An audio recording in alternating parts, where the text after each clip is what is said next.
भ्रष्टाचार निर्मूलन संघर्ष समितीच्या वतीनं दिंडोरी तहसील कार्यालयावर भव्य मोर्चा काढण्यात आलाय.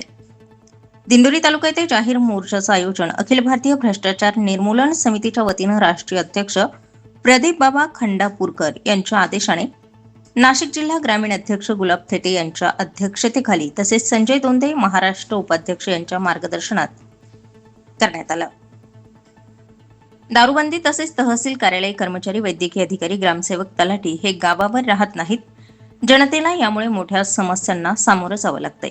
त्याचबरोबर अवैध व्यवसाय, तालुक्यातील नागरिकांना उपलब्ध न होणाऱ्या शासकीय सुविधा, तलाठी सजावर राहत नसल्याबाबत तसेच गावोगावी पाण्याची टंचाई, शैक्षणिक समस्या अशा विविध मागण्यांसाठी हा मोर्चा काढण्यात आला.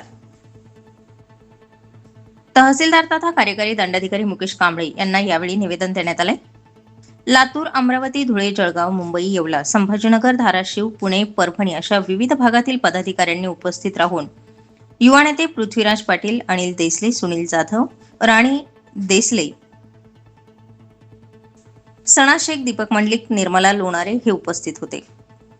हा मोर्चा यशस्वी व्हावा यासाठी ग्रामीण अध्यक्ष गुलाबराव थेटे, तालुका अध्यक्ष प्रवीण गवारे, संपर्क प्रमुख संजय गवारे, उत्तर महाराष्ट्र अध्यक्ष योगेश ननावरे, महाराष्ट्र उपाध्यक्ष संजय दोंदे, माधव खाबिया, सुरेश सुरासे, उत्तर महाराष्ट्र उपाध्यक्ष संदीप अवधूत, सर्व सहकारी पदाधिकारी यांनी प्रामाणिक काम केले असून मोर्चाची सुरुवात मातोश्री कृषी पर्यटन निळवंडी रोड या ठिकाणावरून करण्यात आली.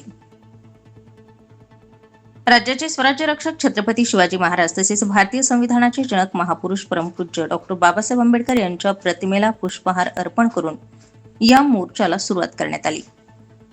तहसील कार्यालयात तहसीलदार यांना निवेदन देऊन सर्व मागण्या तात्काळ पूर्ण कराव्या अशी विनंती अखिल भारतीय संघर्ष समितीचे राष्ट्रीय अध्यक्ष यांच्यासह सर्व जिल्हा, तालुका, राज्यस्तरीय पदाधिकाऱ्यांनी केली.